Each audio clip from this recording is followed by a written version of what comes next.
Okay, so this is our, I guess, technically podcast episode three, but really it's sort of episode two.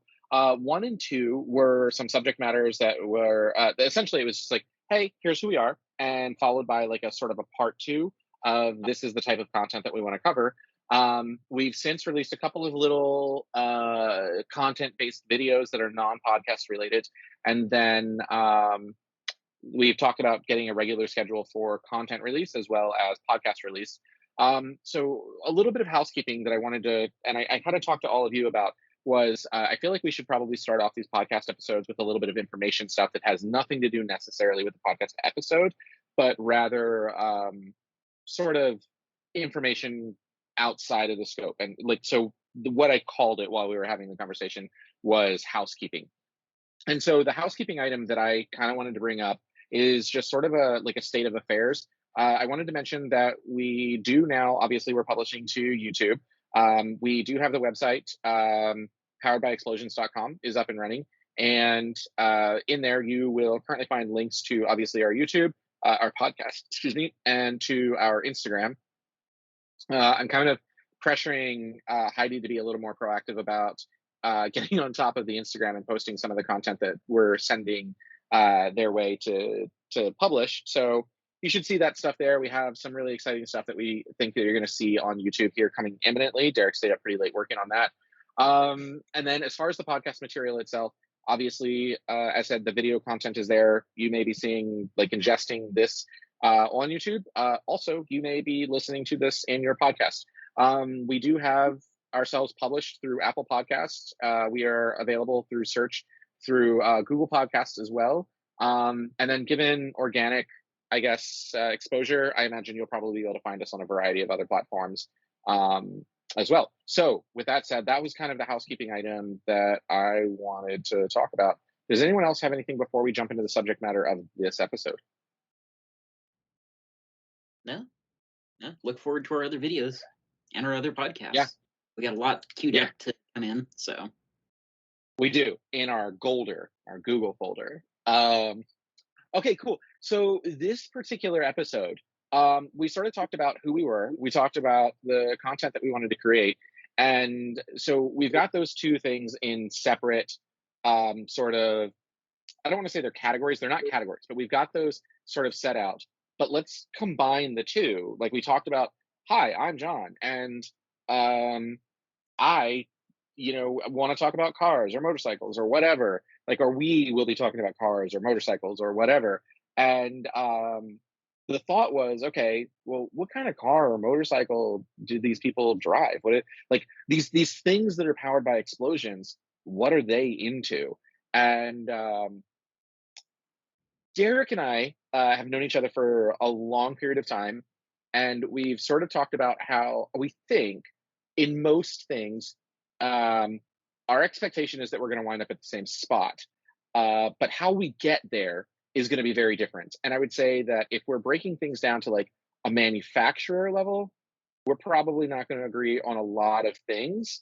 Um, so when we say that our heart's in the same spot, maybe not necessarily. I think that this is where our paths sort of divide, and we find ourselves in our journey is obviously different, but I think our destination is different too. And obviously the same is going to be true of Heidi and anyone else watching this. We can all be passionate about the subject matter as a blanket statement, but our individual sort of passions within that field, I think are going to be a little bit different. And so I figured what we would do is talk about. So here's me. Let's talk about what do I drive? Why do I drive it? What do I like about it? What do I not like about it? And so I'm just gonna pick Heidi. I actually saw Heidi today print out some notes on the subject matter. So almost in an interview sort of scale, let's start with Heidi.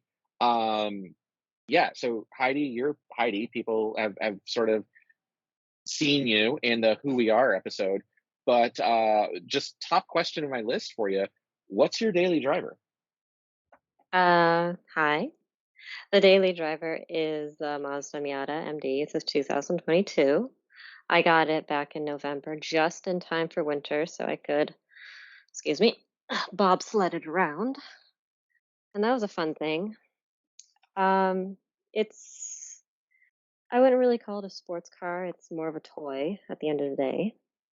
Um, top five No things that offense to anybody. oh, it's a debatable topic, but top five things that I love about it. I mean, let's just get it out there. It's white, and that's what really caught my eye about it. Is you put it out in the sun, and the paint just itself has a very iridescent quality about it. And it's hypnotic. It's a rainbow effect, and I'm like, ooh, it just catches the eye. So that obviously is what I like about it. Another thing that I've always liked about vehicles in general is efficiency. And I'm just talking about fuel efficiency. My daily commute is about 36 miles, and that's going there and then coming back. It's roughly about 65. And I use about 32, 34 miles per gallon on it. And those are pretty respectable considering that majority of the trip is on the highway and I am doing respectable speeds for that highway. So it really it's fun. It's definitely fun. Um the more engineering aspect, if you're to like really kind of get to its performance, something that just was a big staple for me for purchasing it is its updated technology. And that really applies to the KPC. It's what they call the kinetic posture control. It's very much a computer sensor, but the way it works, unlike um, you might say you can get confused with the torque control. The kinetic posture is when you're going around a corner at an accelerated rate, it puts certain breakage upon the rear wheel itself, the inner rear wheel. So you can accelerate and then keep in control of the car itself. So it eases off the body roll and in a sophisticated manner just gets you out of that apex without feeling scared, so to speak. You know, when you like go around an apex at a certain speed and you kind of feel your tires like giving out, this doesn't let you do that, so to speak, unless you absolutely want it to. And then you can find where to draw the line with the car. So that in itself, um, I was just fascinated by the engineering component to that. I'm like, you know what, that could be a lot of fun. It's again, it's not to be confused with torque vectoring, which is then the application of the acceleration and power going to distributing to the different wheel components. It's definitely not that, but it can be confused with that. Overall, the exact balance and easiness of the car is just what does it for me at the end of the day. Fuel efficient, it's small, lightweight, respectfully. Um, it's fun. Uh, I would change the suspension for sure, but when the factory suspension, it's soft when you get it. So, um, going on like different terrains, different roads, like the Pacific Northwest is kind of like a hit and miss. Sometimes you're going to have real smooth roads, about 80% of the times, but other times you're going to hit those bumps. Those they're still fixing it, and it's going to be like, brrr, but then the car on its factory soft suspension just handles it like a champ. I mean, these are all good things, but then say like the cons of it is something you're going to notice right off on the dealership like floor is to be like, oh, sit down in it. It's like get in there.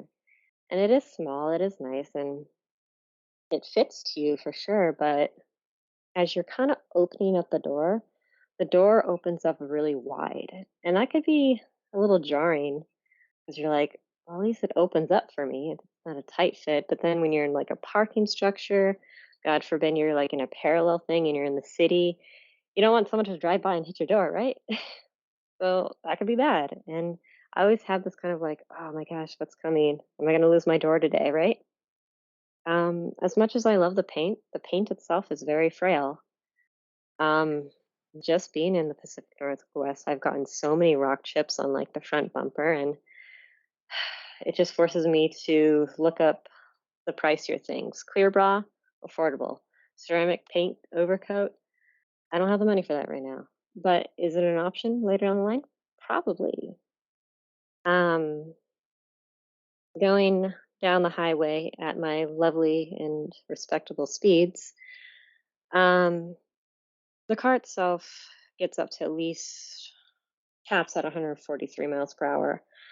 If you so happen to get it up there in the car, I don't even think wants to go that fast down this highway because it gets extremely like wiggly, noisy, and just downright spooky.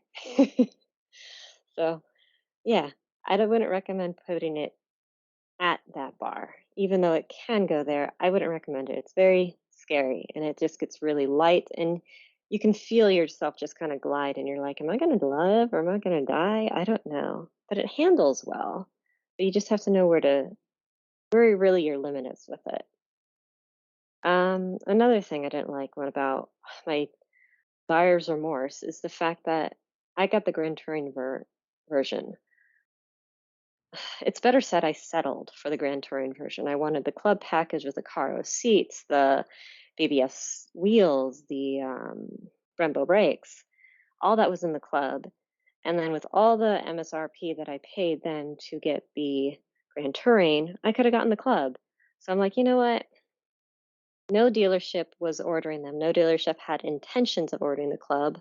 So yes, it came down to me settling for a Grand Touring MD that even to this day still does sting because it's not really what I wanted. And I'm not the type of person that I don't settle. So this is one of those things where I'm like, well, at least it's white. So, Can I um, can I interrupt you just a little bit? So, for the sake of conversation on the subject matter, instead of just like a lot of dialogue, um, so something that you were talking about, I kind of had some commentary, I think, and I apologize for interrupting you on the club bit. Working backwards, um, is that a lot of dealerships are not actually ordering the club model. So there's like a basic model, there's a Grand Touring model. In between, there's a model that's called the club model that has last year anyway, it had a unique blue, excuse me, paint.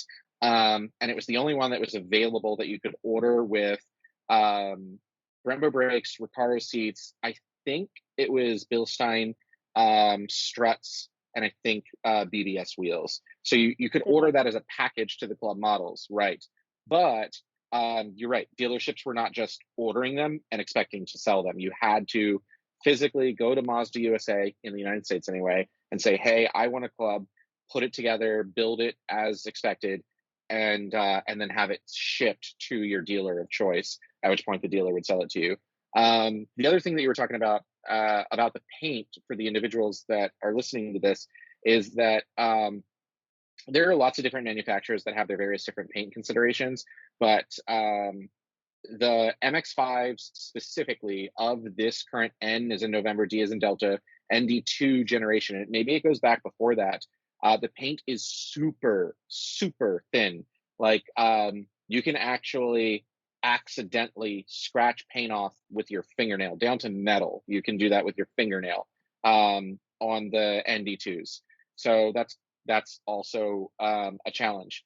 Also, I think you did more research into the kinetic posture control than I ever did. So I appreciate you sort of explaining the difference that this is sort of a braking component than it is like torque vectoring, which is a output component. So that's kind of cool. Right. Anyway, sorry to interrupt you. So to go down the list, I was going to walk you through each of these things so people were following along. We know that your daily driver is the Miata. Um, and I think you're actually missing something there. The one that we kind of skipped, no, you talked about when you got it. The question then would be, why did you get it? Like that was one of the things that was sort of on our list of homework. I skipped that question. I apologize. No, it's okay. Um, Like I said, I was I'll hoping to I'll just get kind of into it. walk you through these. Okay. Um, would you like me to continue? Yeah, please. So, but can we? Why did you wind up with a Miata? I originally had a Mazda hatchback, and it wasn't doing it for me at the end of the day. And I had got real rear end in it, and that ended up sending it to repairs for way longer than it needed to be. It's just how the market was for getting anything Mazda related repairs is the part shortage. And I suffered for almost about a year until that was able to be addressed. And at that point, I'm just like, you know what? What's the appraisal value on the hatchback? All wheel drive, practical car. All right, dealership of choice. What will you give me for this? And they're just like, you lost about like $2,000 off it. And I'm like, okay, sure. But is there anything here you would give me for it? And that's essentially where I'm like, you know what? I'll take the little toy car. That would be a nice option. And prior to that, I had just confidently learned how to drive manual, and it just seemed like a very good choice for me to go continue on my just 1 year into learning manual car. Of Can I ask some questions? course. Okay, so you had it was a Mazda 3 hatchback that was an all-wheel drive trim. Um, so I actually have two questions for you. When you say that, you talked to the dealership and the dealership was, um, you were kind of looking at other things at Mazda. I would like to think that you were kind of looking at a Miata on purpose, not just coincidentally. And I would argue that Derek and Ryan had a lot to do with that because I remember days or even weeks prior to this happening, there was a lot of, oh, you should get a Miata, you should get a Miata, you should get a Miata going on. Do you think that that influenced you at all? No, I don't think they were the only influence for sure. I think there was some other voices in there, but Well, yeah, but I didn't would like you the say other that? options. I didn't like the other Okay, options. okay, and then so my other question is, you said that you learned how to drive manual, which that's its own story altogether, and so you continued that sort of journey into driving a manual vehicle. Um, Now that you have a Miata, it is a manual. The other vehicles that are readily available in your day to day are generally other manuals. Um, would you? I'm trying to think of the right way to ask this question. If something, God forbid, something happens to the Miata, bam, like a meteor hits it and it just punches a hole through the body, it's completely unrecoverable. Your next car, is it also a manual, or like, would you say that that's not important and it just happens to be important for this car, but it's not necessarily important for your future purchases, or what? It would need to be a manual. Okay. Okay. Can I ask Derek a question who is kind of here? Derek, I'm kind of curious about something. I think you know the history of Heidi learning to drive a manual. Every single car that you have is a manual. You have an automatic truck, but all Right. of the cars are manual, right? So, knowing Heidi for the period of time that you've known her, you guys have gotten much closer as friends. Um, would This is actually a conversation that kind of came up the other day. It was like, all right, if Derek winds up with an H2, which no spoilers, if Derek winds up with an H2, no, but like literally, there's no spoilers, unfortunately. Anyway, if Derek winds up with an H2, it was like, oh, do you think Derek would let me ride it? I was like, no, I don't. And my response was, no, I don't think Derek would let me ride it. My question then would be, would you let Heidi drive one of your cars? Um, I mean, she can drive the 8. That's fine. Okay, all right. But mm, okay, all right. But that has nothing to do with. Now that I'm thinking about it, that your answer probably has nothing to do with a manual, does it? No. Yeah, I No. didn't think so. Okay, sorry to Uh, derail on you, Heidi. So we've covered things that you love about your car. We've covered some things that you don't like about your car. One of the things that you were talking about was the body roll, and you and I were recently talking about sort of resolving that with springs and sway bars. Is that something that's on your horizon? Or would you say that Uh, the the factory nature of it being able to absorb whatever Oregon roads throw at you is more important? Um, I want to experiment with that for sure. I may end up just being like, you know what, I actually really like how it's factory made and then go back to it. But tightening up the suspension and putting in the sway bar and like getting the chassis all like snug in there and hitting like the back roads with it at higher speeds and just eliminating all potential of body roll because the kinetic um the Posture KPC, control. yeah, the posture control is good. It is really good. However, it's not performance good, I would say. Okay. Um, It's reasonable speed, and it's even reasonable, like, "Hey, it's telling me to go that corner around 40 miles an hour. However, I'm gonna hit it at, like, 55, and you're gonna be fine. But if you decide to hit it at 70, you're probably gonna feel a bit of a body roll on that, and that's what I'm running into. So, I think you're gonna feel massive body. it yeah, I do. Okay. Any other things you don't like about the car? Oh, I recently solved this problem. Factory, it came with 2 cup holders, and I bought a 3rd one. So, I think I solved my own problem there. Um, How I many know what seats? I signed up for. Pardon? What's up, Derek? How many seats to cup holders does it come with stock? 1 to 1. Now Mhm. it's 1.5 to 1. Well, cup holders to seats. Yeah. Oh. There we go. Yeah. Yeah. Now I have 3 cup holders because that makes so much sense to me. Now I can actually pick up coffee for 2 other people instead of just 1 other. Well, Um, let's be real. You but can pick up 3 copies for yourself. yeah, that's really what it is. Um, but besides that, it's like I know what I sign up for any type of small two-door car is there's going to be a limitation to space. It's not the car to get groceries in. It's not the car to unfortunately have to take your animal to the vet in. You're going to be playing Jenga with the pet carriers, especially if it's like over like two pets or a dog forbid. Like it's not that type of car. And I traded a practical hatchback with all the space and the kitchen sink for an impractical toy car because I thought it was a grand idea at the time to bobsled it in the winter. And did we happen to do that? Yes, we did. I would say we were really successful with that. Would I recommend the car to other people? Yeah, just know what you're getting into. If you, I don't know, what's a good state? Oklahoma, just a long straight. I don't know if I'd have that same car for a long straight. The car is good for the winding roads. It's good for the like narrow cities. It's just great for the location that I live in. I have a huge highway that is it is long, but then it just goes into a winding road, winding like streets, and that's a lot of my commute. A lot of the places that I drive is they're windy, they're narrow, they're think small, and the Miata, it's always thinking small because that's what it is. Um, it's great for that. In terms of what I recommend it for somebody else, it's a reliable car. It's not going to get your groceries, but it's a reliable car.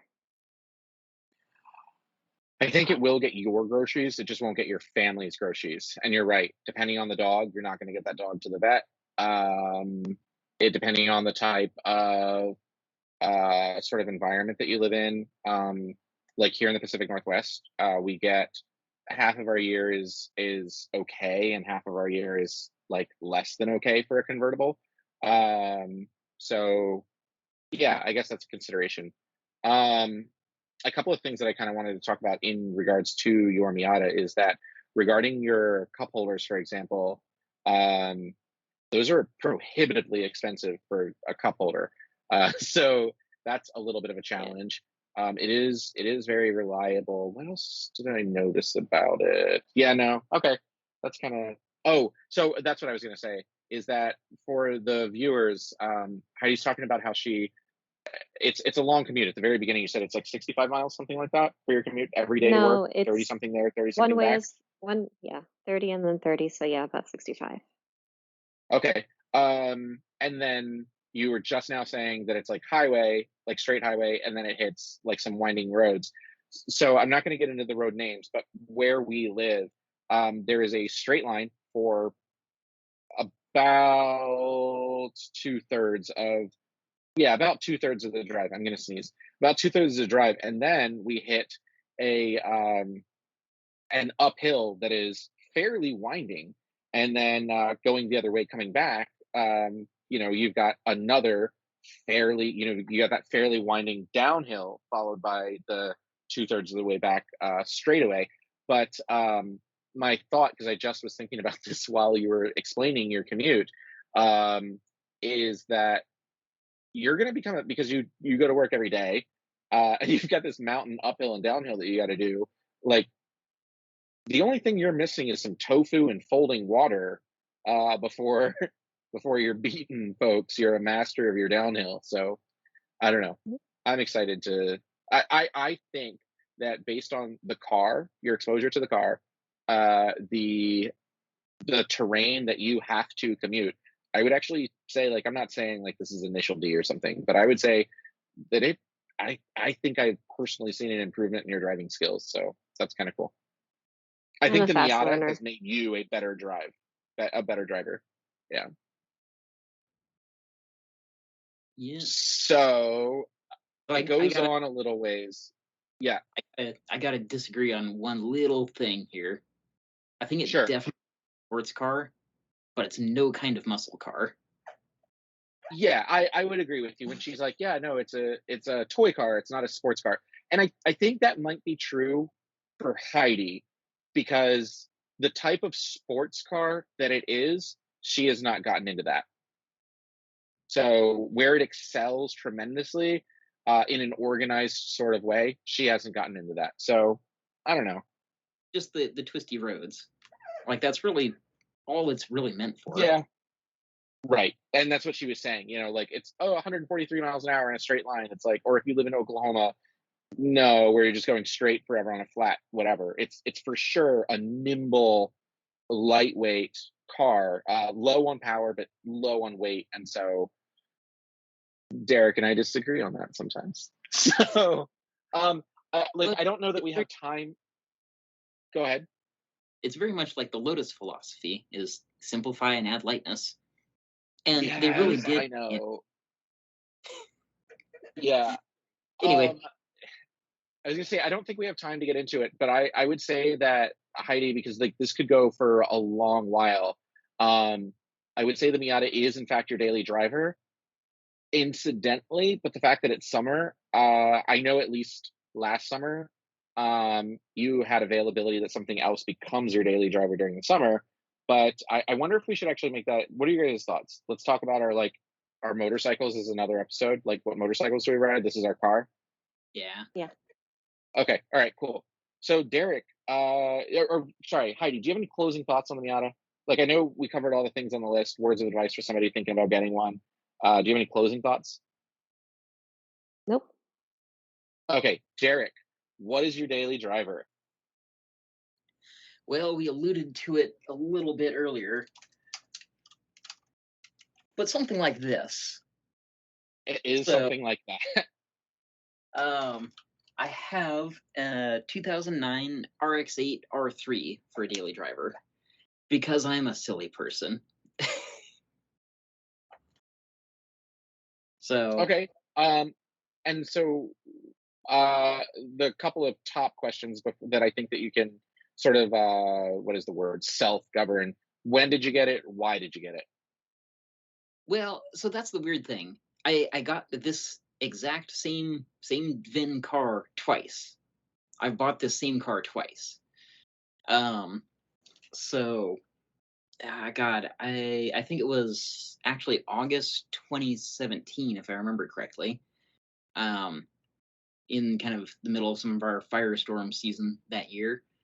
Um, Picked it up because I'd been wanting an RX-8. I wanted to, have more of an ownership experience.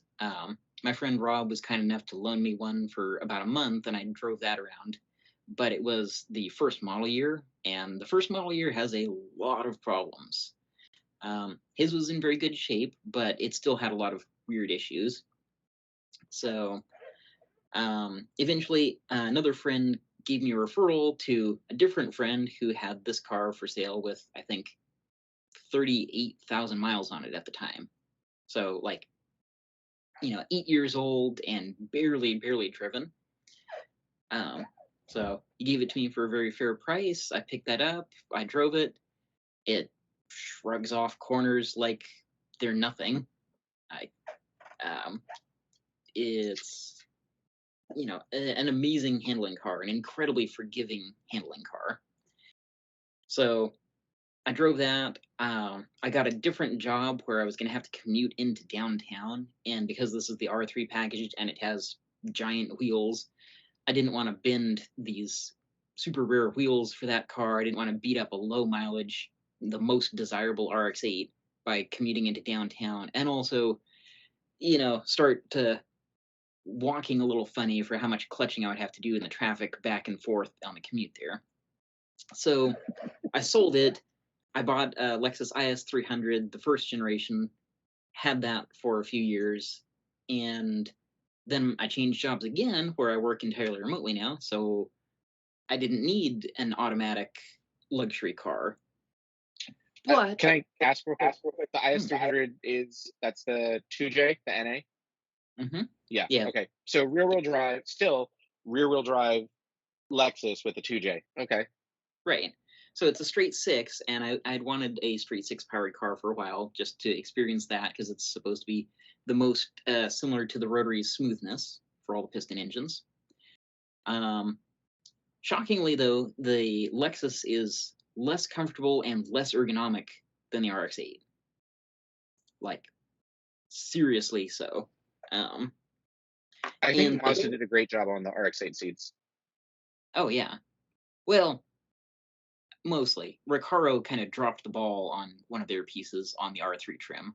The little plastic pseudo seatbelt holes. The plastic just pops apart all the time. So, but anyway, I had sold the RX-8 to a different friend. He had it for a few years. He put, just a few miles on it. I want to say 10,000 or less, maybe 8,000 miles on it. And I was like, yeah, I want to get rid of this Lexus. I want to go back to something better. And so I was looking around trying to find one of the Nordic Green RX-8s because they made green for just 2 years. And I couldn't find any. And the friend had been periodically saying, like, hey, if you want to buy it back, let me know if you want to buy it. And he took me for a ride up on Skyline and really showed me how much that car can do on twisty roads. He lives off of Skyline, so he's very familiar with that area. And I was scared riding in the passenger seat of the car with how fast it was going through those corners. So eventually I bought it back. He'd done a couple nice little upgrades. He put some beefier coil packs on it. He did a Racing Beat intake. He did a Racing Beat catback. And now I have it back. And that's my air-conditioned daily driver. Okay. So that covers like the when and the why you got it. So then let's get into the top 5-ish things that you like or love about this car. And be prepared for me to interrupt you on any number of those topics. Well, let's start from the top. The handling, again, it is, I think, the best handling car Mazda has ever produced. And why do you think that is? Well, I don't think it's necessarily the most technically fast handling car, but I think it's the best because it's so forgiving and it also has such a high threshold of handling. So, again, you can rip this thing through the corners and go all the way to the point where you're physically scared to go faster, and the car's like, what? There's no problem. We can just go. We can keep going faster. Not to press you, but to press you, why do you think that is? Why do I think that the suspension's that good? Well, is that it? Is it the suspension? Is it the 50-50 weight balance? Is it the weight? Is it all of those things? Is it just simply because it has a rotary? Well, we'll get to that one. But Okay. really, the combination of these things. So it's a very similar suspension design to the third generation MX-5. So you have double wishbone in the front, but you have a multi-link in the rear. You have a very, very stiff chassis. Mazda is great at that. Like you said, it does have an approximately 50-50 weight balance between the two axles. And just the suspension geometry, everything flows so nicely together that the car is very, very hard to upset with the handling. And furthermore, Mazda did an amazing job on the traction and stability control in that car, especially comparing it to the IS300, which has an actually dangerous traction control mode. You literally should turn it off every single time you start that IS300, because if you go over a sewer cap and it detects a tiny bit of tire slip, it will slam your throttle shut for like 3 seconds. And like, oh God, what happened? There's no traction. I better turn off the throttle. And if there's an emergency and you need to go, you can't go. So, So you're saying don't try to run train tracks with a train coming. yeah, definitely not in that IS300. You'll go Okay. over the hill. All right. So second, I gotta go back. It has a rotary engine. Obviously, per my wall of things up here, I'm very big into the rotary engines. You can't see it. I'm wearing a belt buckle with a rotary on it. I'm super about that life. They're great engines. They have some problems. The RX-8's version of the engine has a lot more problems than the others. When you say you're all about that life, I would agree that's a good statement, because it is a lifestyle. Committing to a rotary is a lifestyle. Yeah, you're not wrong there. So we'll come back to the Renesis on the problems with the car. So number 3 things I like. This is gonna sound real weird for me, but Mazda did a killer job on the air conditioning setup on that car. Like, it blows cold enough that your fingers get cold if you're running it at maximum. Even on a crazy hot day like today, we were at 101 degrees Yeah. over Okay. here. And I went for a drive to go pick up some stuff at Lowe's. The AC was blowing much colder than I would have expected for a black car with black interior on one of the hottest days in Oregon summer. Number 4, we'll say it's very practical in a number of ways. It's got 4 seats. The rear seats are actually usable unless, you're a basketball player sitting in the front, then you need a legless dwarf in the back seat. Yeah. But otherwise, if you're each under 5'9" or so, 5'8", you can fit 4 people in there. People won't be super uncomfortable. Even larger people can sit in the seats comfortably. It has a trunk, which is very useful if you're going on a trip, lock things away and actually get stuff out of sight properly. Is really valuable because my other 2 cars don't have that, and my truck doesn't have that. So it's the only one with actually secure storage. So I Sure. appreciate yeah, and it's the revised version of the car. So as Mazda has a habit of doing for some reason, it has better looking taillights than the Series 1 cars. Okay. Top 5 things you dislike. Oof. Number 1 on the dislikes, fly-by-wire throttle. Yeah. I strongly dislike that. For all the things that Toyota did wrong on the traction control system on that IS300, the one thing they did really right was how they implemented it. So it's an actual braided steel cable driven butterfly with a step motor mechanical override. So you get all of the precision on that throttle pedal, but you still have the ability to override it for traction control or whatever other purposes you want to throw in there. I got a real bad taste for the fly-by-wire when I borrowed that 2004 RX-8. That one is actually dangerous to the point where you can roll on the throttle and sometimes the computer gets confused and says, "No, I'm not going to open the butterfly anymore." And you put the pedal to the floor and it's like, "No." And you're slowing down on a hill that's not very steep in a gear that has plenty of power, and the car is slowing down, and you have to let off the pedal, touch it again, and then it wakes the computer up and like, "Oh crap, the throttle, that's what we're doing." And then the car accelerates up the hill in the same gear, even after slowing down. Is this So why you're so jaded by drive-by-wire? it's a lot of it.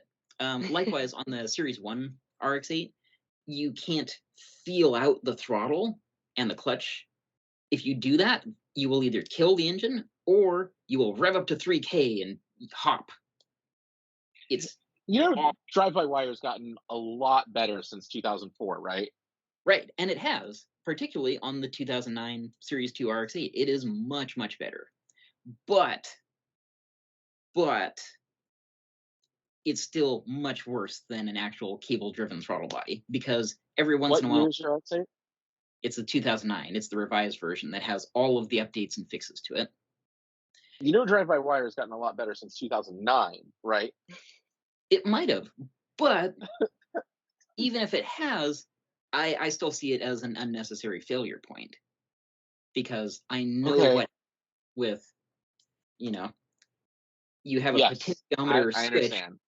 and you're pressing this throttle all day long, and eventually it's going to fail, or the stepper motor is going to fail, or the wiring to the thing is going to fail. And these are all problems that you generally won't have on a cable-driven throttle body, unless you I live had a in throttle cable snap. right. But Ooh. that was probably exposed to either salt air or salt roads, or both, It was which we just don't. wear as it went through the firewall. It was on a Nissan Sentra. It was just wear as it went through the firewall. Oh well, I hate to say that's just poor design then. Oh no, it was for sure. Um, and if they skimped out that much on that, that makes me further worried about their fly-by-wire system. But so even though it's much, much better than the 2004, it's still bad with the fly-by-wire. I still occasionally kill it, and I can't start from a stop at as low an RPM as I can in the RX-7. In the RX-7, I can start from a stop under 1,000 RPMs all day long, every time. The 8, I have to rev it up to about 1,500 to consistently take off from a stop. Otherwise, I will still kill it because it doesn't have enough precision in there. So Okay. there's my number one complaint about the Series 2 RX-8. Okay. Number 2 complaint, the Renesas is a flawed version of the rotary engine. And I hate saying that, Oh. because Mazda did a lot of good things. They got an amazing amount of power out of a non-turbo rotary. That's great. Awesome job, guys. And they sacrificed all of the side seal life to accomplish it.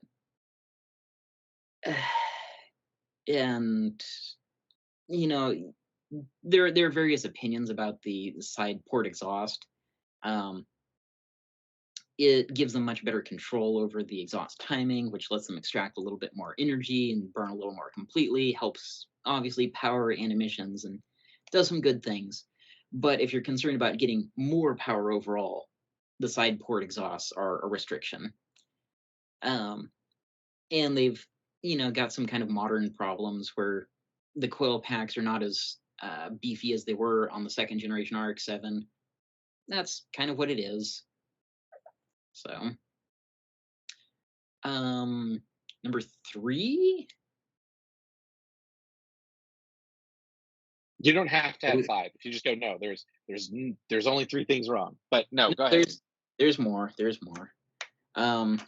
The Bose stereo, the rear amplifier goes out all the time. So Okay, so that's not Mazda. That's people Mazda put it in using though. Bose. I know that is people using Bose as the OEM.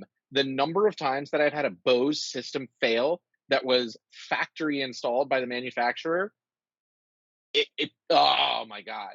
I've had a Bose system fail in a Corvette. I've had a Bose system fail in 2 Corvettes.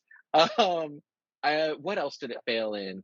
Was it a Lexus that a Bose? No, I think they were using something else. Anyway, the number of times I've seen a Bose system fail as an OEM installed component is just ridiculous. Anyway, go on. Yeah. Yeah, and it seems to fail in every single one that has that stupid Bose premium system. It sounds fine when it's working, but Well, it's you all pay more for that. yeah. In every single car, there's a markup for It's uh amplified Bose system. it's usually like a Bose system is a premium audio like package. Yeah. Um, and or just part of some of like the upper tier like modeled cars. That's what one of the other Bose things was. It was in a vehicle that used a Bose amplifier, and the issue was is that the ohm value for the speakers was something weird. So it's just like, hey, if you're going to install aftermarket speakers and the Bose speakers will fail because they're made out of paper, good luck finding speakers that have that ohmage. And so you're going to be driving really weird stuff. So the only way to get around it is to rip the audio out of the entire car. Like, it's like, cool, replace the head unit because the head unit doesn't know how to talk to anything. God, what was that car? I think it was a Lexus. Anyway, and so it's just like, cool, take all the seats out because you got to pull the entire stereo wiring harness out of the car, all the way from the head unit in the dash, all the way back to the trunk where the amplifier was. And you got to, you didn't have to pull the wiring, but you had to map out and tap into the wiring just to reuse the wiring. It was, it was so bad. Anyway, go on. I'm so sorry.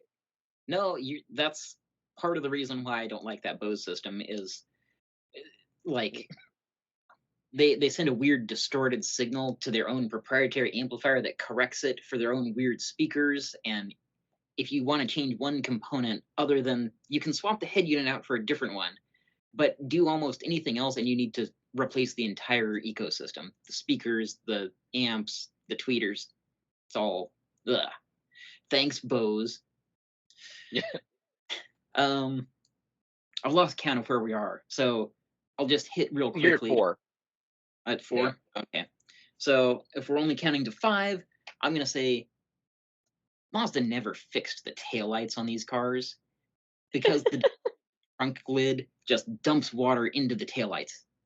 And there's no, it's the only place the water can go is just create little swimming pools at the top of the taillights. And then as soon as something's less than perfect, it seeps in there and then your taillights fog up or turn into little fish bowls. Someone did that once, and it's kind of cruel.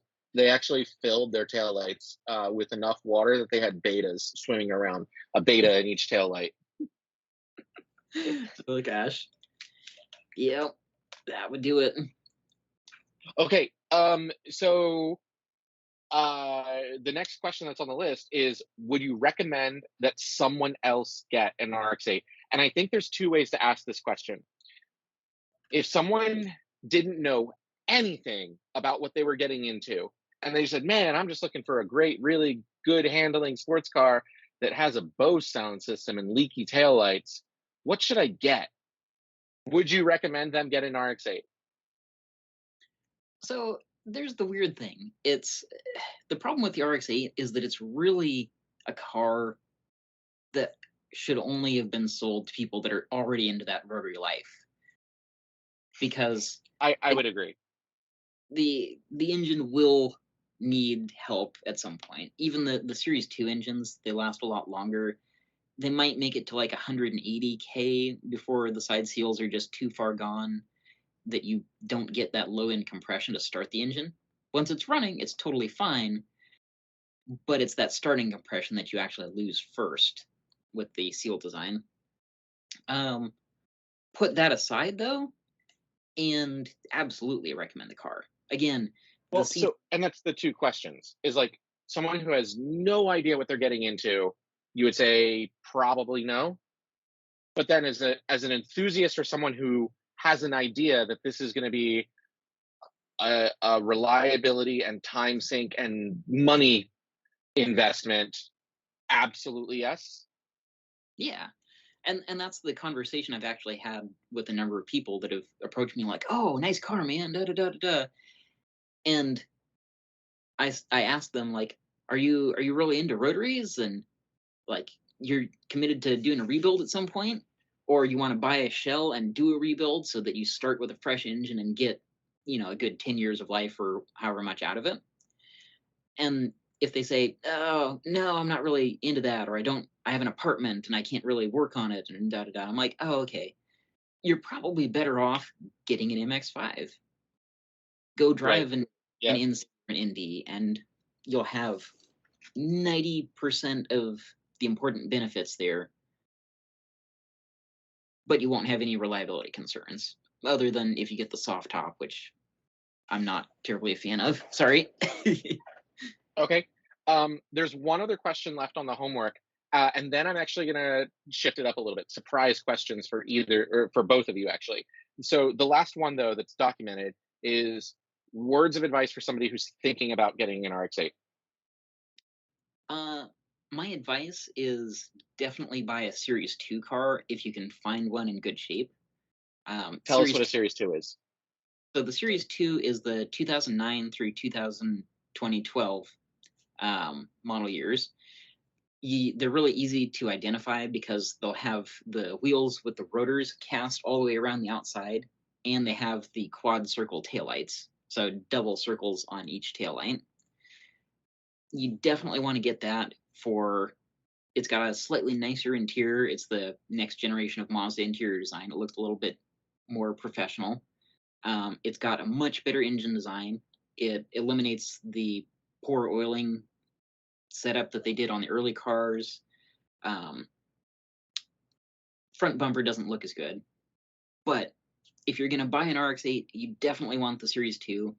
If you can't find a Series 2, then my advice is buy a Series 1 shell, like the nicest, cleanest shell you can get, and then plan to build an engine and call up Pineapple Racing and ask for their Series 2 RX-8 rotor housing adapter kit, because that'll give you 95% of the benefits of the newer engine. They Okay. moved the oiling ports around, and the Series 2 one actually lubricates things in an adequate way. Um, don't buy a Series 1, a 2004 through 2008, and just try to run the engine for a long period of time. You might get lucky, you might get some life out of it, but so many of those engines fail at unreasonably low lifespans, like 30,000 miles, 50,000 miles, 60,000 miles. And it was just a cluster. It got better when they adjusted the oiling frequency, but it'll never be as good as an engine with the Series 2 rotor housings. Sure. So a little bit of history for people, and I'm not bashing on the RX-8. It just is what it is. Um, there and we're not going to get too deep into it. Derek, you would actually be able to explain it a little bit better as to the circumstances and the details surrounding it. But the performance, I don't want to say the performance. The engine reliability became such an issue um, for the early generations of them that Mazda actually pushed out sort of like a warranty program to swap motors, or it was already part of the warranty program. But it got to the point where they were just like, "Hey, we can't fix these motors." And so they were just putting brand new motors. And so in the early days of the RX-8, um, it was extremely common to see non-running RX-8s, like with flawless exteriors and interiors, with less than 30,000 miles on the chassis that just didn't run. And so you could buy RX-8s all day with non-running motors for just a couple grand. And I think the thing is that that's probably true today still, is you can buy lots of them. And so it kind of makes me ask this question before we get into the surprise question. Um, uh, Derek, if somebody came to you, and I know that you have a philosophical, like, sort of line in the sand about this, but if someone came to you and said, "Hey, I want an RX-8," and we've already talked about, would you recommend someone buy one? And someone comes to you and goes, "I want an RX-8. I know about the rotary situation. I'm not prepared to deal with that, but I want one for everything that the chassis is, with the expectation that I'm going to put a different motor in it." How do you like? Could you recommend that? Set aside the philosophy and the spirit of the fact that it's not a rotary anymore. Could you recommend some of them do that? Yeah, I mean, it's a great chassis on its own if you disregard the whole engine question. Like I said, it's very rigid. It's reasonably light for a modern car. It's 3,000 pounds. Um, Great suspension design, great handling. You've got options for every sort of coilover in the world. You can go Öhlins if you want to be, on the usual premium recommendation there. You have a huge wheel selection. You've got enough room in the fenders. You can put bigger, wider wheels on it. Like, it's a great chassis in every way. Okay, cool. And so just kind of looking at the metric that you just gave us, really quick, it's a 3,000 pound car, but it has 4 seats and a trunk, and it's got 4 doors. So Well, two and that two half. that's fairly impressive. Well, yeah, but it's fairly impressive. So that's cool. Okay, surprise question, and this is actually both of you, but Derek, we're already with you, so I'll start with you first. Um, so Heidi drives an MX-5. She said that that's her daily driver. What is your top number one like about the Mazda MX-5, specifically the ND2? Ooh, that's interesting. I'm gonna say the lightness of the car.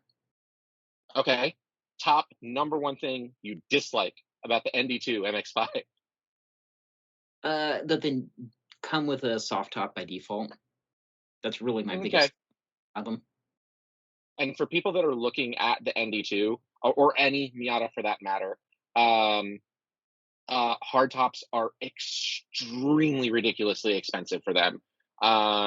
Like when I mean, we're not talking the cost of a car for a hardtop, but we're talking thousands of dollars for a quality one. So just bear that in mind. For a hard Um, okay, snap. right. And Well, some of them like have plastic windows, not glass. They don't have defrosters.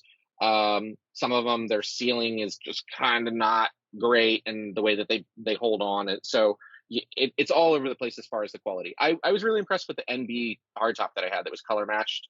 I actually think it was first party. So, but it was really good, and they sold the thing for like $2,500. So because I got tired of hoisting it off the car on nice days. Okay, and then the final question for you, Derek, is would you recommend someone else get one? get an ND. An ND2 MX-5. Oh, absolutely. I recommend them, like we were talking about, actually more than I recommend the RX-7s or the RX-8 at this point, And because that it's was the question. So now they're standing in front of you and they go, I'm going to get your car, Derek, like I'm going to, and your car winds up in my driveway or Heidi's car winds up in my driveway. Which one's it going to be for this other third party who's like, I can push a button and one of these cars will become mine. Not like you're going to be missing yours. Not like they're, oh, are they going to steal your car or Heidi's car? But the, by methodology of cloning, they're either going to have you a Series wouldn't 2 RX-8 or an ND2. you wouldn't download a car. Right, you absolutely would. I would download the shit out of some cars. Anyway, okay, but what would you recommend? Would you? So I'm sorry, you would recommend that they get it, but you're saying you would recommend them get it at MX-5 than the RX-8? Yeah, most of the time I do actually. Like real Is that world. because of the engine? Um, Mostly because of the engine. Um, it's obviously a newer car. It's much more efficient. I ran out of reasons to complain about the RX-8, but I definitely have some complaints about the fuel economy on that. It's For the sure. same as my 310 wheel horsepower RX-7, but it doesn't make 310 wheel horsepower. So No, Heidi, you're getting 33, 34, something like that out of the Miata. My You're saying something average like that. is 33 to 34, yes. And I'm not like throwing Heidi under the bus or anything like that. If you guys want to look to say what's the fastest highway speed limit in North America, there's something that will tell you what the fastest speed limit is on highway speed limit in North America. But it is very common that we are cruising speeds, just cruise control is on, and we're going down the road with the flow of traffic, 85 plus miles an hour. It's very, very common. So you're getting 33, 34 at somewhat regularly 80 to 85-ish miles an hour regularly. When I start to get into 80, it's about 32. Okay, but But still, it's yeah. still in the Okay, 30s, yeah. okay, Cool. So Heidi, going back to you then, what's the top? Again, you've never owned one, but you've been in it, you've been around it. Top number one thing you dislike about the RX-8?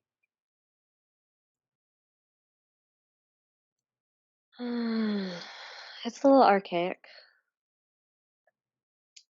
Oh, Well, you were saying actually that some like of your favorite stuff is the technology package and the amenities that the ND has. So, Technology is ever evolving, and I think with that comes a level of respect. I'm not saying the features on the RX-8 are bad or wrong. I do feel there are certain components that could be overly engineered to make it a bit more reliable, but its very heart is to be driven and then expect to be worked on. And that in our society, we don't make the common driver isn't that driver. The common driver isn't the driver that it's like, hey, when do you start taking care of your car? Derek is like, I'm gonna start taking care of my car the moment I drive it off the lot. Most people, I guess, will start taking care of my car when it tells me to, you know? And even that, they'll be so like, so, oh, how an far can I engine kick light this comes down the on. road? Exactly.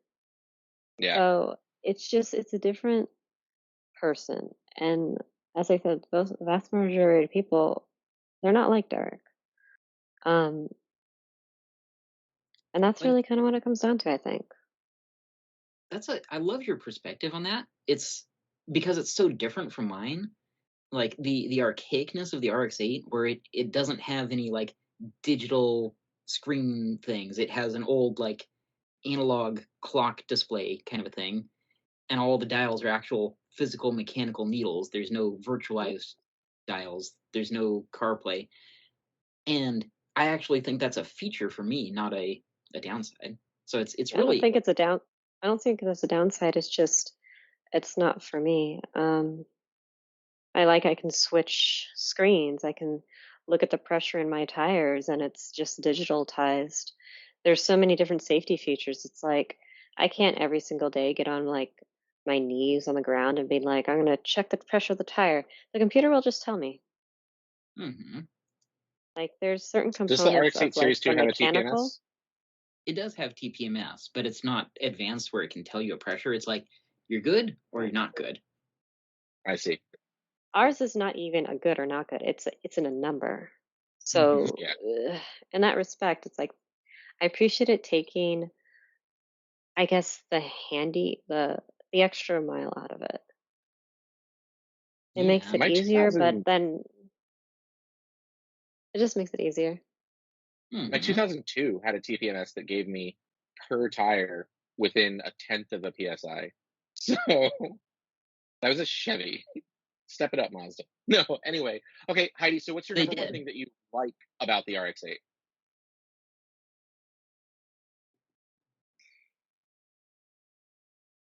It's withstood the test of time. It can still do exactly what you need it to do. And even when it does, hey, I need some work done, you know exactly when it does. Like with the new cars that are coming out, I don't know what's going to happen. Like I want to do certain modifications to the car, like supercharger, for example. That's a fat dream. You can do it. You can do turbos and other things on his car and all those modifications, as he says under the like everything. But I don't have those yet. Eventually, I guess I will because if I go back in history, all the other Miatas, they have those mods in, but I'm just not there yet. So I'm in just a weird kind of waiting pattern with the car. It's either I'm going to wait forever and a day for modifications that I would like to do in the car to happen, and then realize that maybe I just don't want to drive this car anymore. Or, I mean, the cool factor about the RX-7 is like, there's tons of different things you could do to that thing.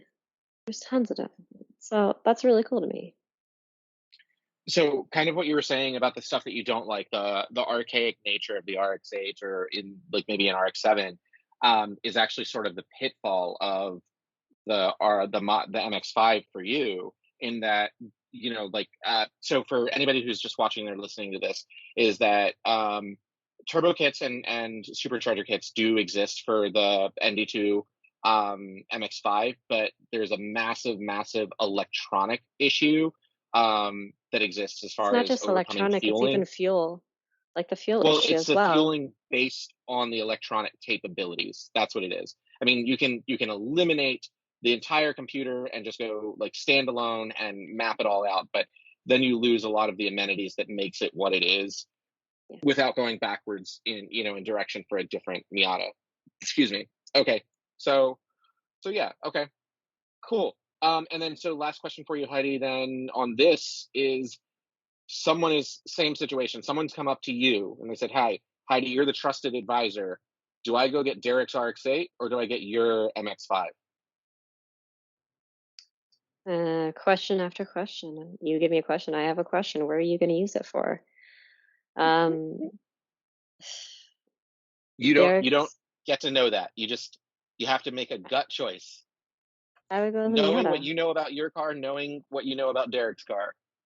I would go absolutely with the Miata. It's proven to be very reliable. Um, I can't trust that this individual is going to be working on the RX-7 and that it needs to have. It needs to be worked on constantly, like tuned. RX-8, yeah, And the Miata, I'm not saying that it doesn't need to be worked on and looked after. It's just, it's not going to have the same issues. sure. Like it doesn't have side seal issues. So okay, cool. So that leaves me on the list. Do either one of you want to get into it, like interview style and interject and stuff, ask questions, probing questions, or you just want me to kind of go through my own list? Well, I mean, we can ask the question and you can answer. Sure. I think I just blitzed through all the questions and I was supposed to have like a You Q&A. did, and I was like, this isn't a conversation. This is just a wall of dialogue. I So, clearly okay. don't want to have a conversation, so I'll just go. All right. So, what is your daily driver then? Glad you asked. We'll get into motorcycles Mm. later, but so all the way up until a couple of days ago, my daily driver was also an ND2 MX-5. However, um, as of just less than a week ago, it is now switched over to a late model, so a 2014 Lancer Evolution X, the Evo 10. Well, that covers the first and second questions, because the second was Right, when. that's true. Yeah. Yeah, when did you Yeah. get it? All right. Yeah. So the next question is, why did you do that? Ooh, so that sounded like an accusation, Derek. But, Oh, sorry. Why did He's you? too sensitive. He's too sensitive because he no, knows. it's okay. I think that okay, knowing if you You know went. anything at all You went about back. Evo X's, You went backwards 8 years on the model year. I did. So I had a 2022 ND2, and now I have a 2014 Evo 10. So, but what I was going to say is, Derek, I don't take any offense to the way that that sounded like an accusation, because if anybody knows anything about an Evo 10, I think it's fair that they ask that as an accusation. So, it might not be RX-8 bad, but also it might be worse. So, yeah. So why did I get it? You know what? I actually don't remember. I have no idea. But I remember, I just remember one day we were doing something, and it was like, yeah, Evo 10. And then 12 hours later, I was at a dealership, like looking at, like calling and scheduling, appointments to go look at Evo 10s. So why did I get it? I think there's a lot of philosophical answers that I could say now. Like, why would I get it? Why I did get it?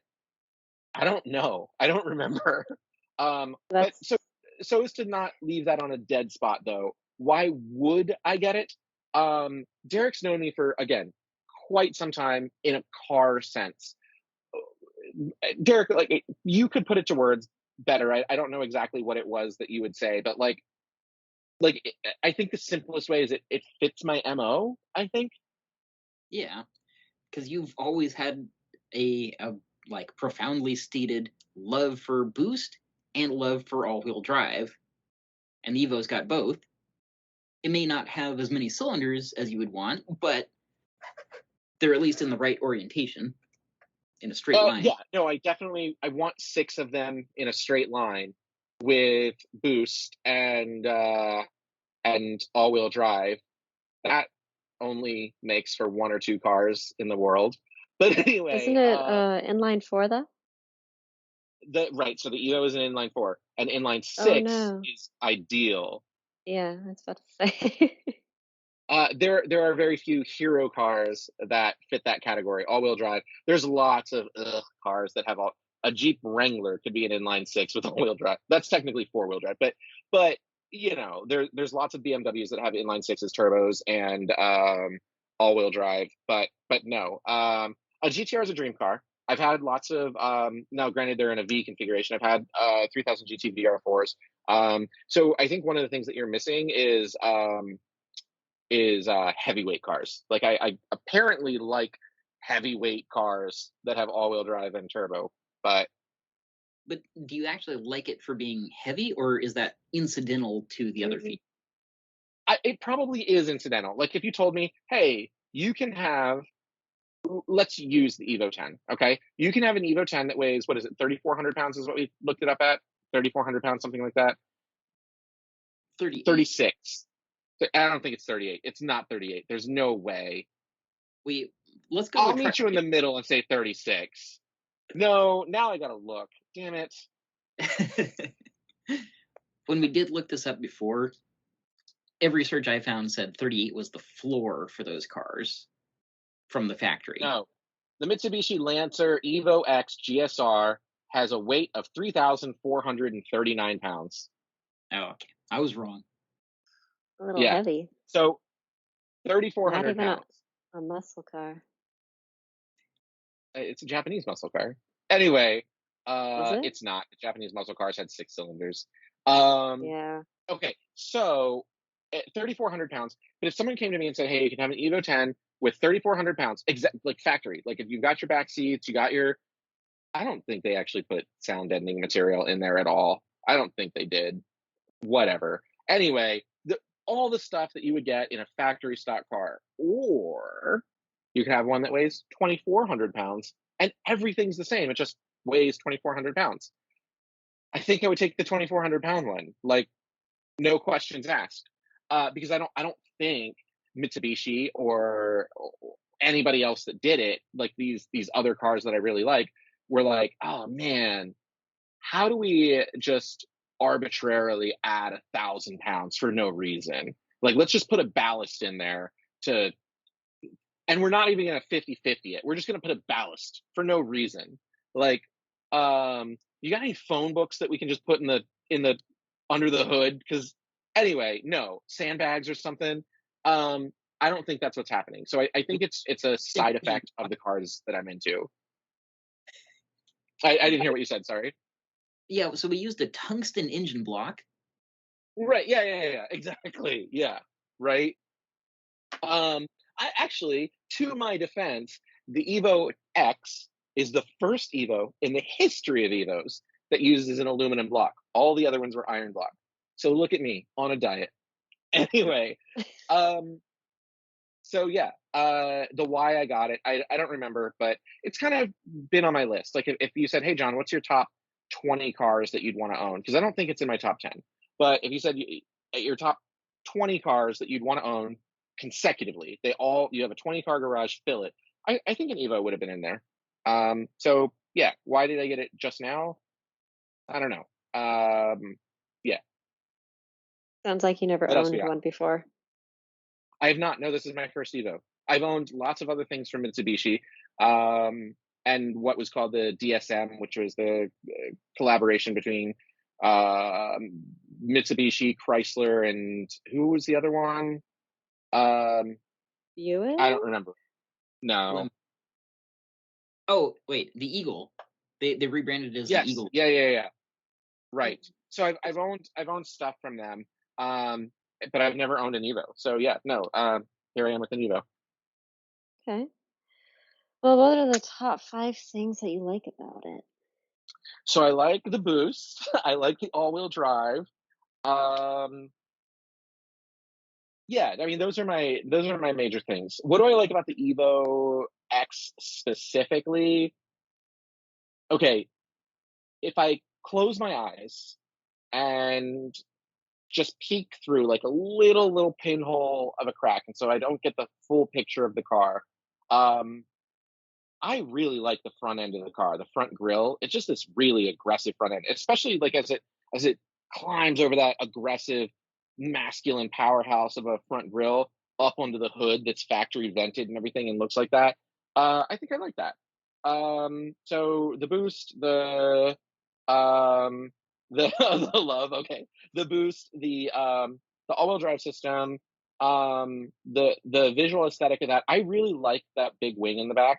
I don't know that I'm a huge fan of the trunk, like the rear face of it necessarily.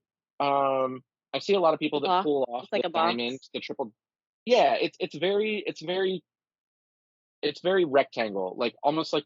And so I see a lot of people that pull off the Lancer Evolution badge and the Mitsubishi badge on there, and then it just turns it further accentuates just that wall of nothing, especially if you don't have one that has like the access in the back. There's no keyhole, there's no nothing. It's just a wall of whatever color it is your car. So I like the spoiler. I like that front end.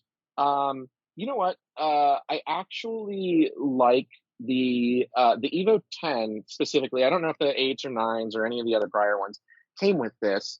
That's 3. I really like the fact I love cars that incorporate performance manufacturers or performance third party part suppliers into their factory builds. So like we were talking about how your MX-5, you could have gotten Brembos or you could have gotten Recaros. The Evo 10 comes with Brembos. You couldn't get one without Brembos. It comes with Recaros. You couldn't get one without Recaros. So yeah, I like the fact that they incorporate that. And the last thing, number 5, if you will, but this one's going to show up on the other list too. I really love the fact that I can put 5 people in that car. And we found out recently that you don't have to be 5'9" or shorter, like Derek was saying about the RX-8.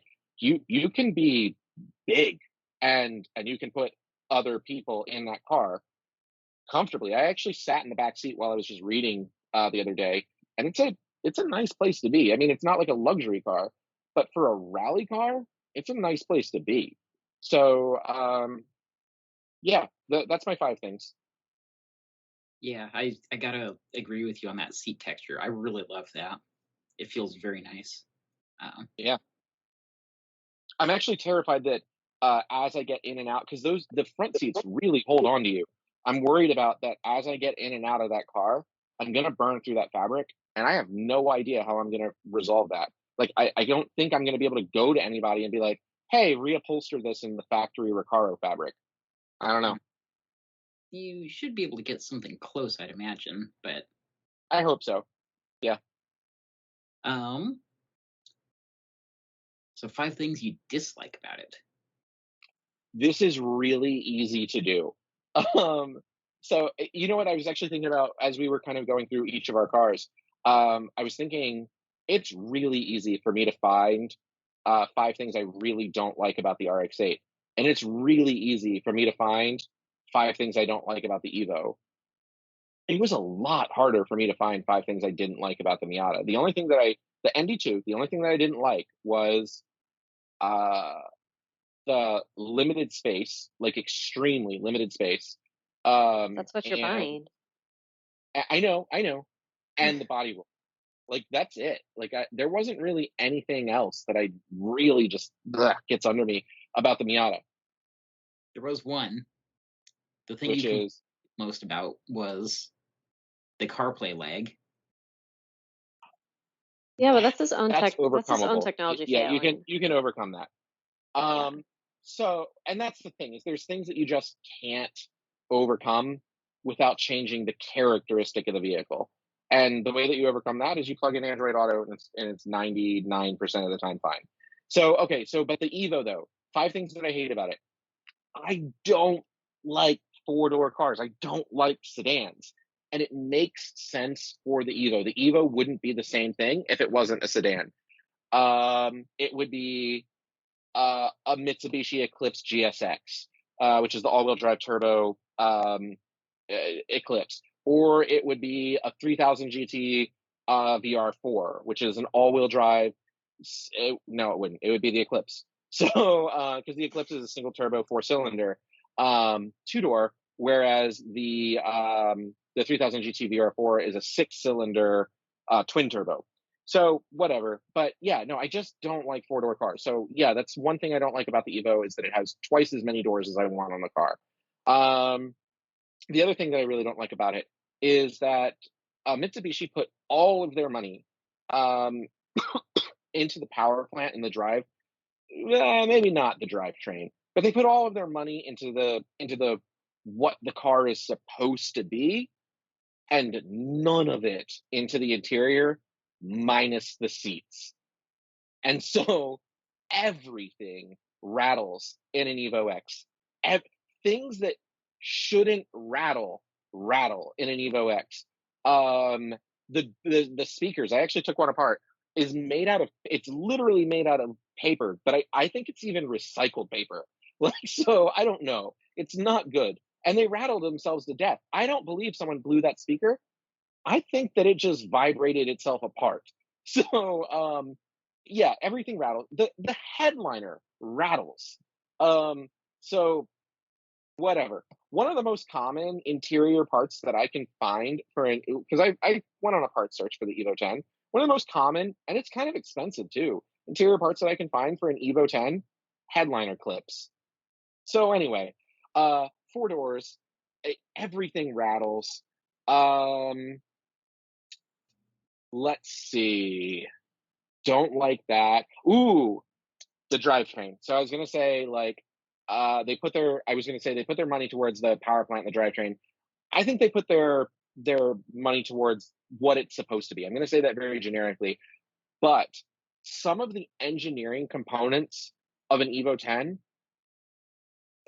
I'm not going to go into a history lesson, but it's called the Evo 10. Can you guess which generation of the Evo it is? It's the 10th one.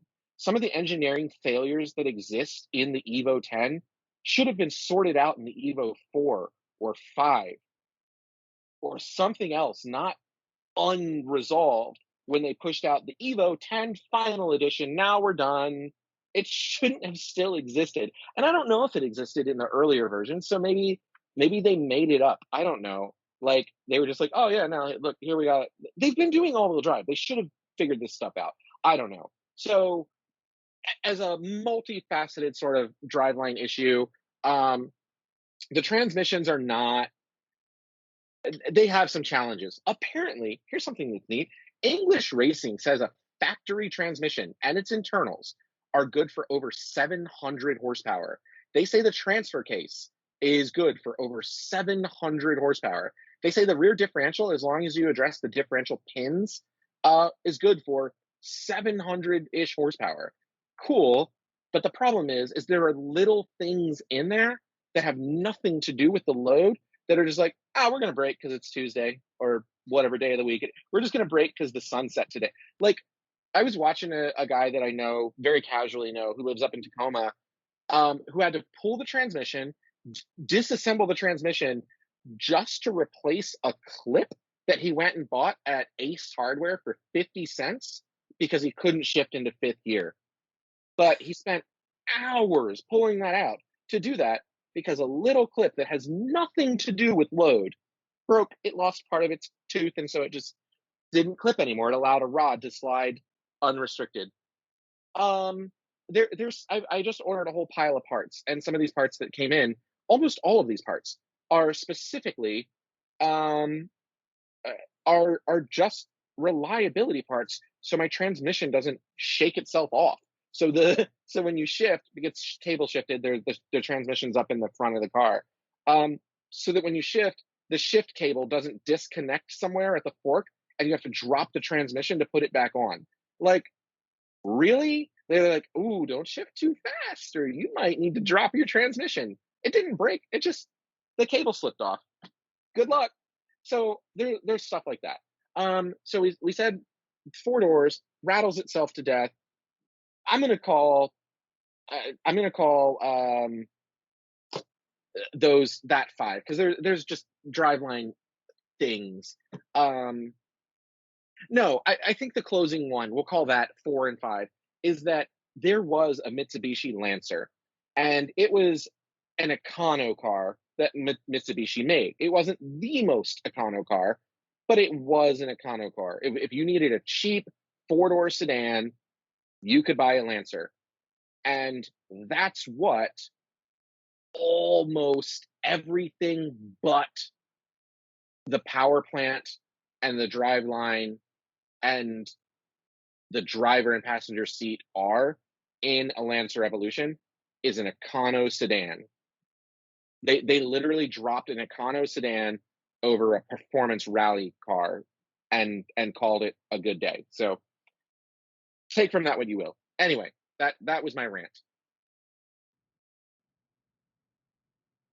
Well, I feel like I already know the answer to this one. Would you recommend someone else to get this car?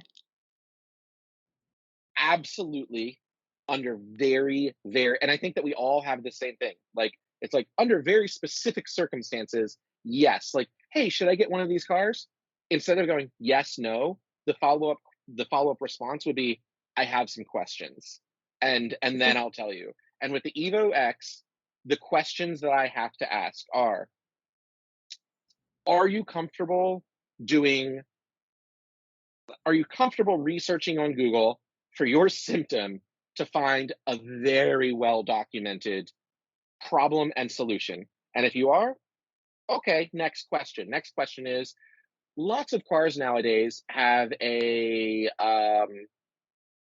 longer, like a modern car. Heidi's car, for example, has a 7,500 mile, and you could honestly stretch that quite a bit. You can almost Yeah. go up to 10,000 mile maintenance schedule. Are you willing to cut that in half for an Evo 10? Okay, next question. Are you planning to take a significant other or a dating prospect or whatever in your car, and they don't know anything about cars? And so the only thing that they are going to care about are the touch surfaces that they physically come into contact with? Because if you're not comfortable with your Google foo and finding the problem and doing the solution yourself, it's going to be super expensive because all-wheel drive stuff is very expensive.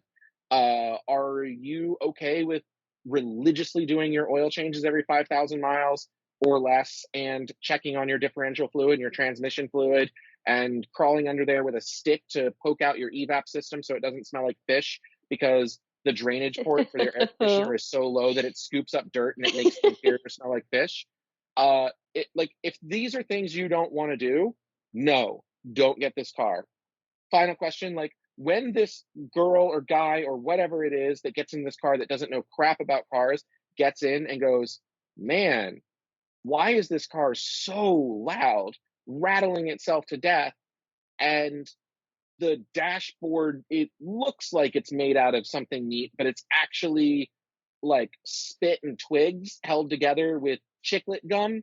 Like, if that matters to them, no. If your job, you might have to take the CEO of your company and he doesn't want and he doesn't know about cars, he's not into performance cars.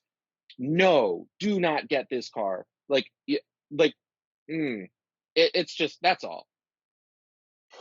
So you're saying it's a project car at the end of the day. It's very much signing the problem. yourself up. No, not necessarily. The problem is that you cannot buy a brand new Evo. Every Evo now is a used Evo. So you aren't, it isn't a project.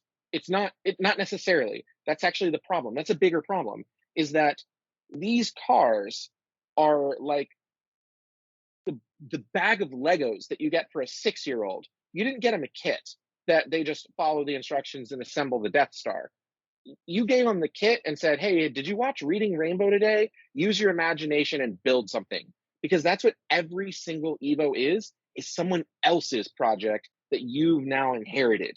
And so your job is to either live with it, undo it, and change it into something else that you need it to be. No, living with it isn't an option. yes, it's someone else's project that you have to continue to maintain and or undo and turn it into your project, or it just starts off as your project. Like, you know what you're getting into and it's your project. Because if you want to try to live with it, it will rattle the ceiling off, literally. It will rattle your headliner off, your trim to the floor, and explode because the relay in the engine bay decided, oh, he went into a high fuel situation and we didn't know to switch over for that. So we're just going to turn off, and now the car detonates. It's fitting for the title of this. You really went all out for us. Yeah. So that's would I recommend? I have some questions. To lead myself into the final question, words of advice for someone thinking about getting one: don't go shopping for one unless you find one that is 100% unmodified, which is not possible. Unless you find a unicorn in the wild of one that is not modified, do more than 12 hours of homework before buying one. Do not do what I did, where I started shopping 12 hours in. And I don't regret it, but I also come equipped with decades of mechanical knowledge and understanding that unless that's you, and even if it is you, honestly, even if it is you, the only exception to this of my advice for thinking about getting one without doing a lot of homework and or finding one that is completely unmodified is if you have unlimited budget. If you have unlimited budget, fine, buy any Evo you want. Like, it doesn't matter. You literally just go online and just close your eyes and just click like you have cerebral palsy, and just, no offense to anybody that does, and just click, and whichever tab it is that opens first, go buy that Evo if you have unlimited money, because it doesn't matter.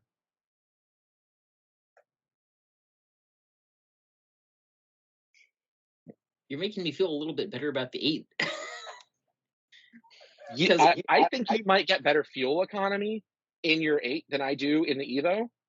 What do you get, like 18? But I get better oil economy. Well, there's that, but just the reliability thing. Like, we know exactly what's going to fail in the 8 and about when it's going to fail, and it's very predictable, and everything else is pretty shockingly reliable. Everything on the Evo will very fail, reliable. but it will not tell you when. But expect it to. Everything is very reliable on the Evo, but people have brain aneurysms with no indication that there was a problem. And they show up for work every day. They never call out sick. They whatever. And then one day they're dead. That's an Evo. Is that it? Like, it could be totally fine, or that relay could fail and you've got a blown motor, and now you need $13,000. Oof. Yeah. So to ask myself the other questions, what is the number stuck with one the Miata. number one thing that I like about the RX-8? I actually really like the rotary of it. Like, I like the nature, the spirit of the rotary of the RX-8. The number one thing I dislike about the RX-8 is the rotary of it. So there's that.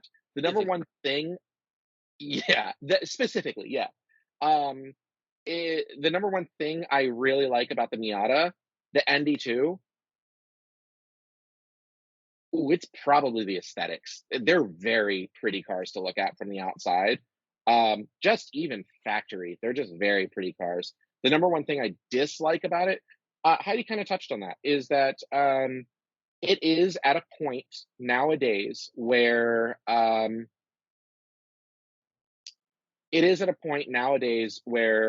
there are things that like a high level, like a really, really enthusiast, a gung-ho enthusiast would be interested in doing, that just isn't reasonable yet. And that's coming from me, who has like a boost addiction. So yeah. And then between all three of the cars, which one would I recommend someone get? I'm with the both of you. I'm going to tell someone to get the MX-5. For sure, get the MX-5. But circling back, for some flattery and for some negging, if you will, Heidi, what's the number one thing you like about the Evo?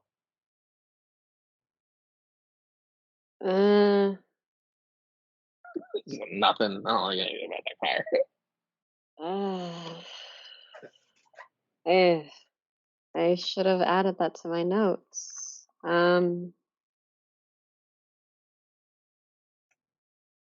We'll come back. Derek, No, number aesthetically, one it thing. actually reminds me of your dream car.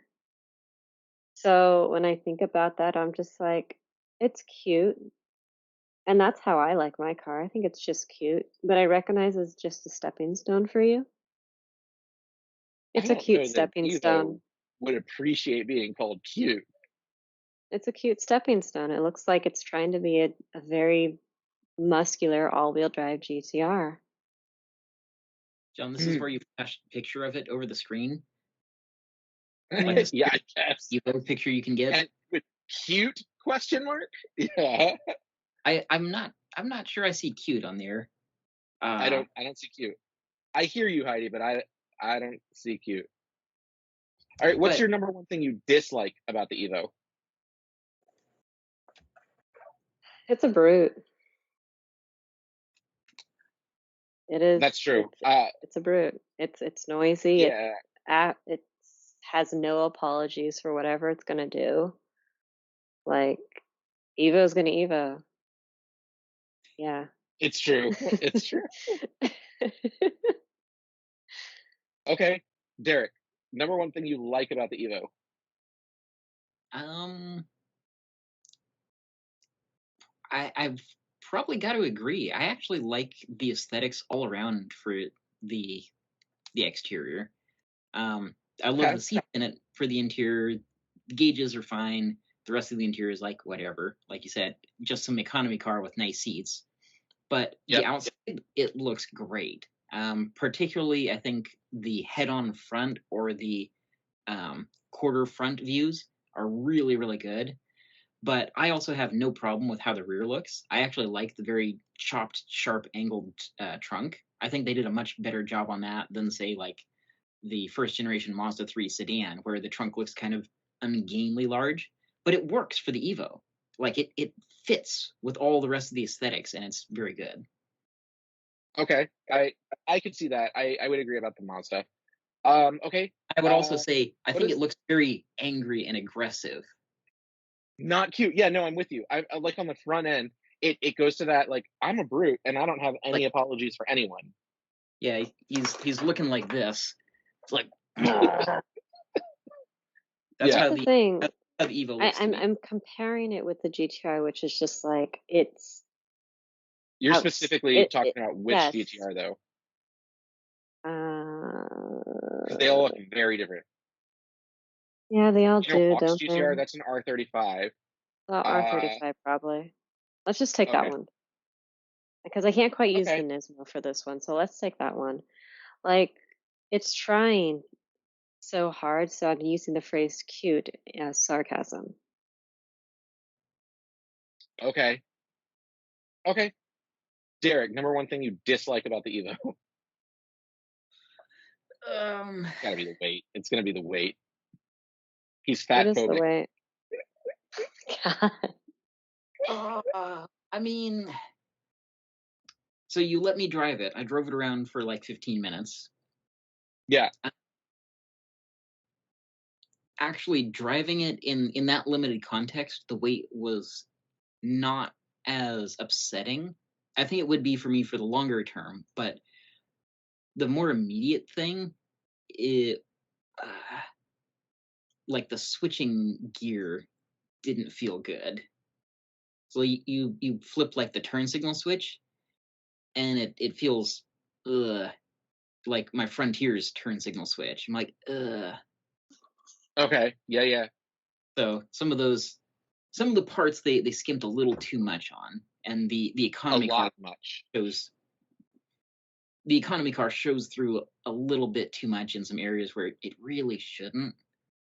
Um, like Mitsubishi is a very capable company; they can make great electronics, and then they chose not to in their Halo car, which Right, right. And you weren't sure if the door was full of bees.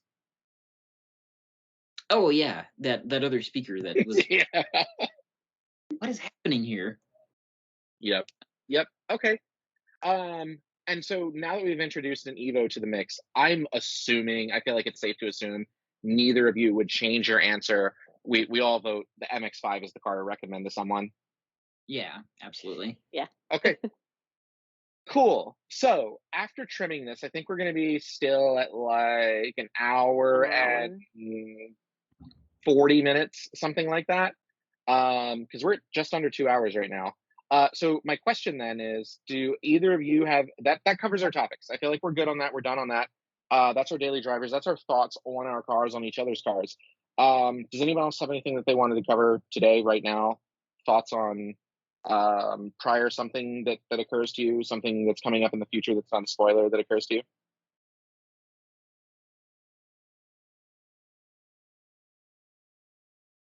No? Okay. I mean, I'm no, actually curious to see how we make this brute a little bit better. So, that's coming. I've got yeah. thanks to some circumstances, there will be a video. There's going to be a quick couple of videos that change the daily experience slash reliability of the car. So I think that'll be good. We should get Something you were like saying, Derek, a that I should get like a. I was thinking we should get like a time lapse of you putting on these different components. I don't know. Oh no, that's It'd for be sure going to nice. happen. Yeah. Just don't get mad because that's going to show up as well. And you usually get mad when it comes to this stuff, but I don't know. We'll just fast forward through it. It'll just be going really fast. Yeah. No. Like when you're working on something and you drop a bolt and it's like, cool, now I got to spend 3 hours taking this apart to get my bolt back. No. Yeah, something I was thinking when you were talking about the livability, Derek, I'd be really, really curious to see what your whatever would be if you just took the Evo for a week and that became your daily driver for a week. I'd be really curious to see if your opinion would change. We already all know the Miata. I'd be really curious to see what maybe like Heidi's experience might, like how she might feel about like an RX-8 if she drove one for a week, like that was her daily driver. So yeah, that might be something as we get further down the road. That might be something I think that we should experiment with, maybe. So, Hmm. all right, cool. We'll go ahead and wrap it here. Then we'll see you on the next podcast episode, and absolutely stay tuned for the next couple of days because we've got a handful of things that are coming out. We've got some motorcycle stuff coming. We've got some buyer's guides regarding motorcycle stuff. We've got some recommendations on aftermarket parts and uh, quality of life of your motorcycling day to day content. We've got some of the same stuff regarding the Lancer Evolution. So yeah, and then maybe here in the immediate to near future, we'll be able to look at what Heidi's experience is regarding that body roll by tightening up the suspension a little bit. That should be pretty neat to do. Although I hear front sway bar maybe is a bitch, so I don't know. Yeah. I don't know. Okay. All right. Cool. We'll catch you guys later. Take care, everyone. Yeah, your rotary Bye. symbol. Bye. See?